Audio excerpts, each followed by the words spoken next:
In a quiet corner of the internet, there is a vault. It holds roughly 1,100,000 Bitcoin. At today's prices, somewhere near $80 billion. Enough, if it were ever moved, to shake the foundations of a $20 trillion global financial system. The owner has not touched it in 15 years. The vault has no walls. It is not hidden on an island, or buried in a mountain, or locked in a bank. It sits on a public ledger that anyone on Earth can read. You can find its address right now, typed into an ordinary search engine.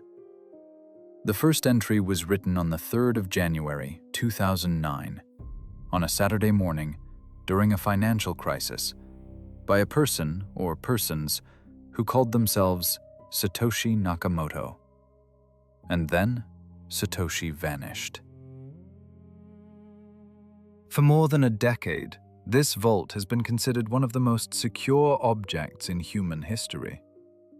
Not because it is guarded, but because it is protected by mathematics, by a cryptographic problem so vast that every computer on Earth working together could not crack it in the lifetime of the universe.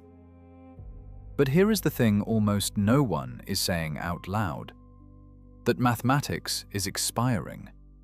There is a date already written when the locks stop working. It lives in peer-reviewed papers, in government deprecation schedules, in the private timelines of quantum computing laboratories from California to Shanghai. And in the last 11 months, that date has moved closer. Not gradually, not speculatively, by a factor of 20. This is a heist story. The thief has not arrived yet, but the blueprints have been published. The locksmith has been paid, and the only people trying to stop it, the developers who built the vault in the first place, are now proposing something unthinkable to save it. They want to freeze it permanently. To understand how we arrived here, we have to go back to the beginning. On the 3rd of January 2009, at just after 6 in the evening, Greenwich Mean Time, a machine, somewhere on Earth, we still do not know where, wrote the first block of the Bitcoin blockchain. Inside it, a message, quoted from a London newspaper headline that morning. The Times, January 3rd, 2009. Chancellor on brink of second bailout for banks. It was, in essence, an accusation and a beginning. For the next 2 years, the creator of this strange new currency mined coins at a rate that would eventually total more than 1 million. They placed most of those coins into a particular kind of address, an address known by a dull-sounding acronym, P2PK, Pay to Public Key. In 2009, this was the standard, and in 2009, it seemed entirely safe. But a pay-to-public key address has a peculiar property. When you hold Bitcoin at an ordinary modern address, only a mathematical fingerprint of your public key is visible to the world. The key itself is hidden. To steal your coins, a thief would have to invert a hash function, a problem so difficult that no classical computer will ever solve it. Not in our lifetimes. Not in any lifetime. A pay-to-public key address is different. It prints the public key itself directly onto the blockchain, in plain view, forever. In 2009, this did not matter, because a public key by itself was considered worthless. To derive the private key, the secret number that actually controls the coins, you would have to solve something called the elliptic curve discrete logarithm problem. And no machine had ever been built that could do such a thing. No classical machine. Ever. But in 1994, 15 years before Bitcoin was born, a quiet mathematician named Peter Shor, working at Bell Labs in New Jersey, had already written down the recipe. He had proven, on paper, that a sufficiently powerful quantum computer could take a public key, any public key, and reverse it into the private key. Not in millennia, not in centuries, in minutes. Peter Shor's algorithm was, at the time, a theoretical curiosity, a mathematical ghost. The ghost is now walking, and Satoshi's coins, nearly 2 million of them, scattered across the earliest addresses, are precisely the kind the ghost was built to haunt. Their public keys are visible. They have been visible for 15 years. They cannot be made invisible again. According to the Bitcoin developer, who is about to become the most controversial figure in this story, roughly 6.9 million Bitcoin, around 34% of every Bitcoin that has ever been mined, now sit in addresses whose public keys have, at some point, been exposed to the open ledger. At current prices, that is over $400 billion. This is not a theoretical exposure. It is a fact of the ledger, a fact that cannot be erased. Because the entire purpose of the blockchain is to erase nothing. Which leaves us, in the end, with a single question. Who will reach the vault first? If this were an ordinary detective story, there would be a crime, and then a detective, and then the clues. The strange thing about the quantum heist is that the clues have already been published. Hundreds of them. In journals, on preprint servers, in government announcements. They sit in plain sight, unread by almost everyone outside a small community of cryptographers who have been quietly watching a bomb tick for 30 years. Let us look at 5 of them. Clue 1.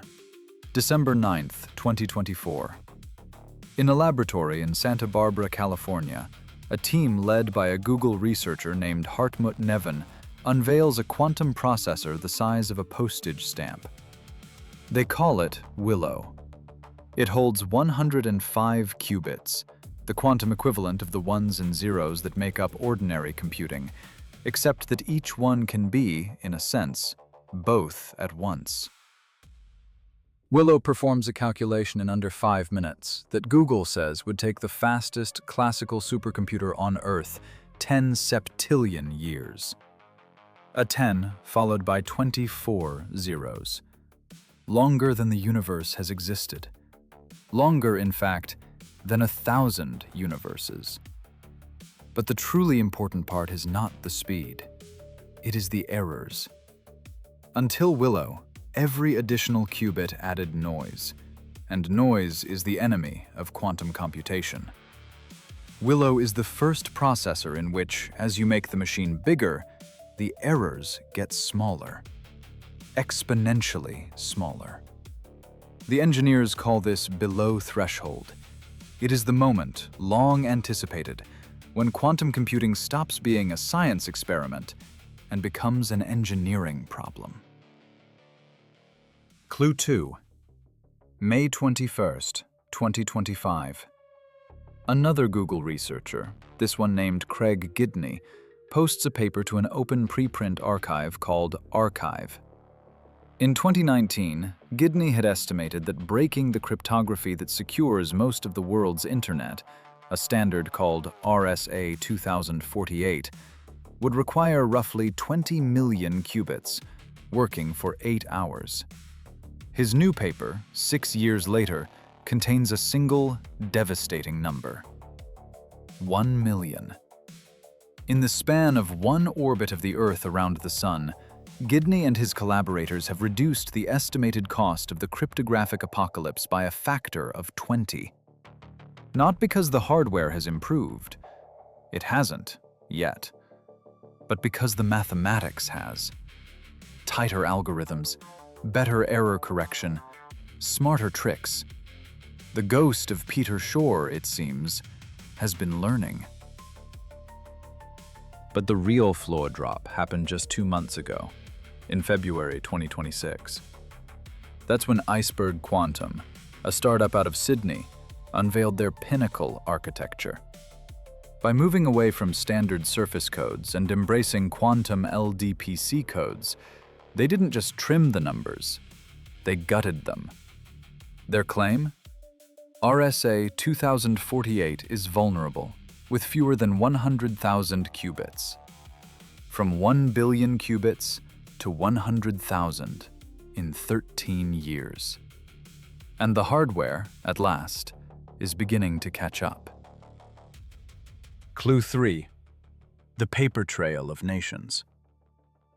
In August of 2024, the United States National Institute of Standards and Technology, NIST, finalizes the world's first post-quantum cryptographic standards.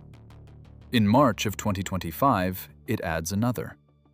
In November of 2024, it publishes a deprecation schedule. The language is bureaucratic. The meaning is apocalyptic.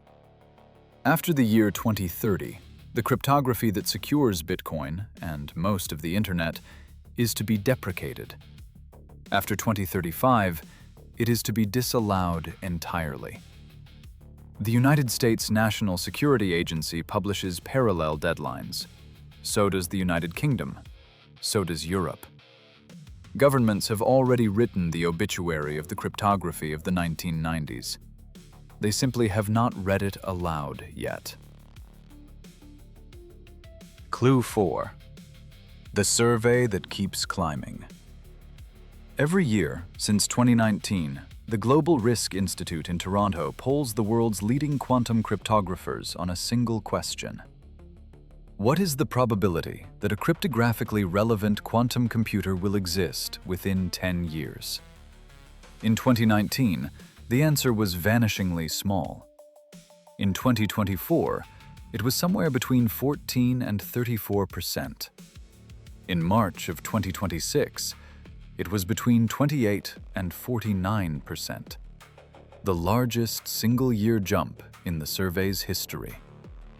Somewhere in the world, right now, almost half the people who understand this problem best believe the vault will be crackable before 2036. Clue 5, and the strangest of them all. In April of 2025, a small company called Project 11 announced a prize.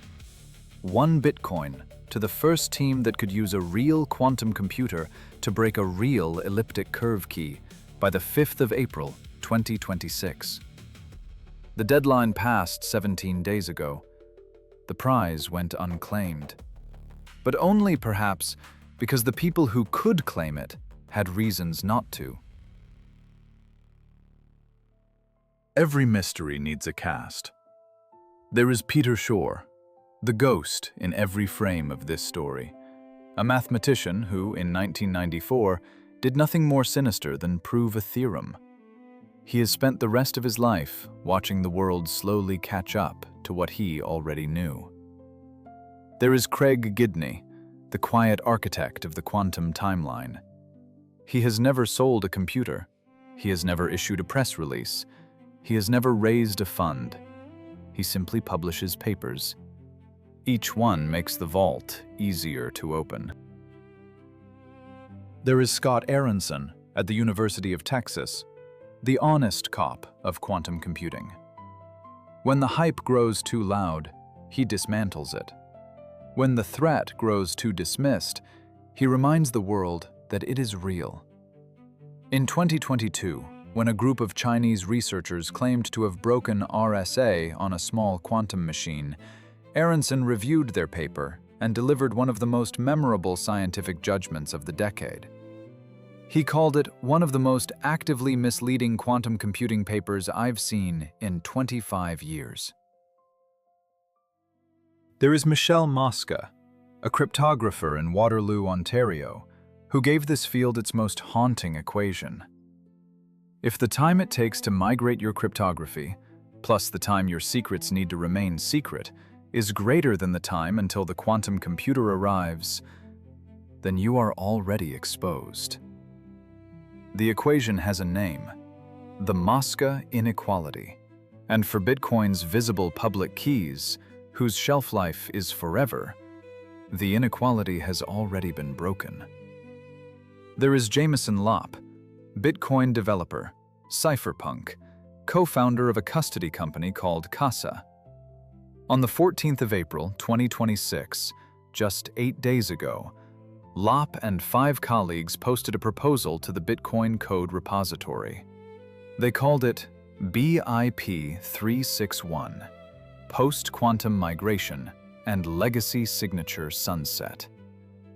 Read the title slowly, and it sounds almost like a requiem. In a sense, it is. If BIP 361 is adopted, the Bitcoin network will do something it was built never to do. It will take the coin's invulnerable addresses, including Satoshi's, and it will freeze them permanently. If their owners have not migrated to new quantum-resistant addresses within 5 years, the network itself will refuse to let those coins ever move again. To a currency whose founding promise was that no one, no government, no bank, no developer could ever touch your money. This is close to heresy. Lopp knows this. In an interview the day after the proposal went public, he said something that deserves to be remembered in full. "I know people don't like it. I don't like it either. I wrote it because I like the alternative even less." And then there is the absent protagonist, Satoshi Nakamoto. Roughly 1,100,000 Bitcoin, untouched since 2011. Identity unknown. Last seen in an email 15 years ago, saying they had moved on to other things. The richest silence in human history. Every good mystery has false trails. This one has 4. The first is the persistent rumor that someone, usually in the telling a researcher in China, has already broken encryption with a quantum machine. It is almost never true. In 2022, a paper from Shanghai combined a quantum optimization algorithm with classical factoring and implied, in its abstract, that the cryptographic apocalypse had arrived. In reality, as Scott Aronson pointed out, the method offered no clear speedup, and the same work could have been done on a laptop. A later paper, in 2024, claimed to have factored a 22-bit number on a specialized machine called the D-Wave annealer. RSA 2048 is 2026 bits larger than that. The gap between the headline and the reality is a factor of roughly 2, raised to the 2000th power. A number so large, it has no name. The second red herring is the belief that quantum computers will break Bitcoin by mining it. They will not. Mining relies on a hash function, and the best quantum attack on hash functions, an algorithm by Love Grover from 1996, provides only a square root speedup. It turns an unbreakable problem into a still unbreakable problem. The threat is not mining. The threat is signatures. The keys that prove you own your coins. The third red herring is the most comforting, and the most wrong. Many people believe that Satoshi's coins are safe precisely because they have never moved. Motionless coins, the thinking goes, must be less exposed. In fact, the opposite is true. When you hold Bitcoin at a modern address and leave it alone, your public key remains hidden behind a hash. But Satoshi's earliest coins were placed into those older pay-to-public key addresses, the kind that print the public key itself onto the ledger, for 15 years, for anyone in the world to see. The stillness is not protection. The stillness is the exposure. The safest-looking vault in Bitcoin is, in fact, the most naked.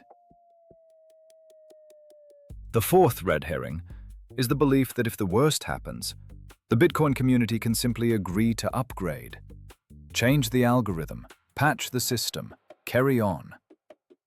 But Bitcoin has meaningfully upgraded only twice in its entire history.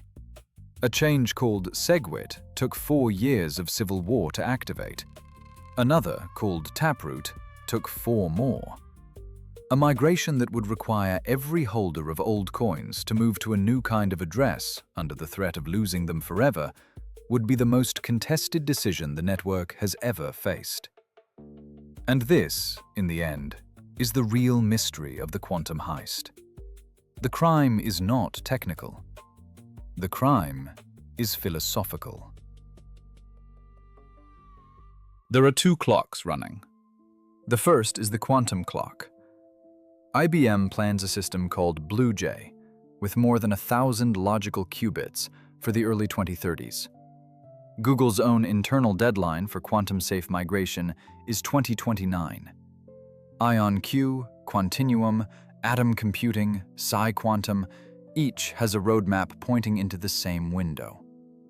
Somewhere between 2029 and 2033, the ghost of Peter Shor will acquire a body. The second is the migration clock, and the migration clock is losing.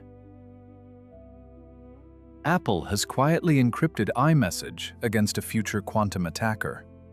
Signal, the messaging app, did the same in 2023.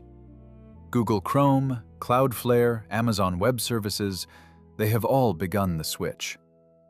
Most of the internet will be, at least partially, post-quantum by the end of this year. But Bitcoin sits outside the migration. No quantum-resistant upgrade has activated. BIP 360, the proposal to introduce a quantum-resistant address type, remains a draft, debated but not enacted.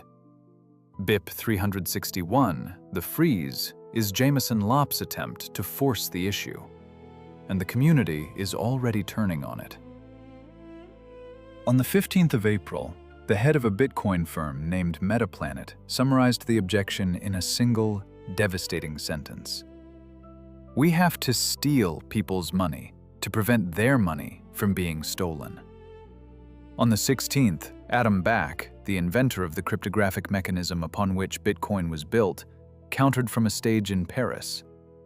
He argued that Bitcoin should add quantum-resistant features optionally, now, and trust the community to patch any emergency in hours if it came. No freezes, no forced migrations, just the old cypherpunk faith that a decentralized system, asked the right question, will answer it in time. On the 17th, a third proposal appeared, an elegant one. A researcher at a company called BitMEX suggested a canary. A special Bitcoin address, funded with real coins, whose private key nobody knows, but whose public key any sufficiently powerful quantum computer would one day be able to crack. If the coins were ever moved, the network would know, in that exact moment, that Q-Day had arrived, and it would activate its defenses automatically. 3 proposals: to freeze, to trust, to watch. They are all, in their own way, honest answers, and they are irreconcilable. One of them will be chosen. The other 2 will be remembered as the roads not taken. In the meantime, in a quiet corner of the internet, the vault is still there.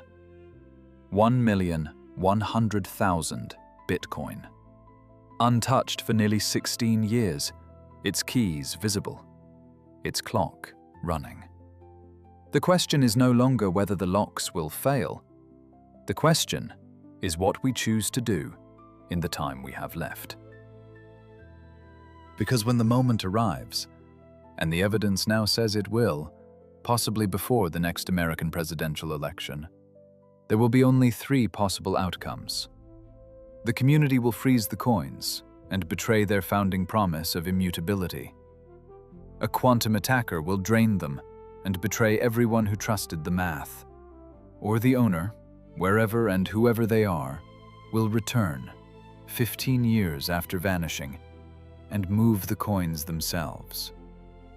That last possibility is the one almost no one discusses, because in a story full of detectives and suspects and ghosts, there is still one character we have never heard from: Satoshi. Peter Shor wrote his algorithm in 1994. Satoshi disappeared in 2011. Craig Gidney published his 1 million qubit paper in 2025. The vault has been standing in plain sight for all of us to see the entire time. Every fact in this story is public. Every warning has been given. There is no villain. There is no conspiracy. There is only arithmetic, accelerating faster than any of the systems built to contain it. This is Cosmic Canvas, where we follow the quiet equations reshaping the world. Until next time, remember that the most important clocks are the ones nobody is looking at.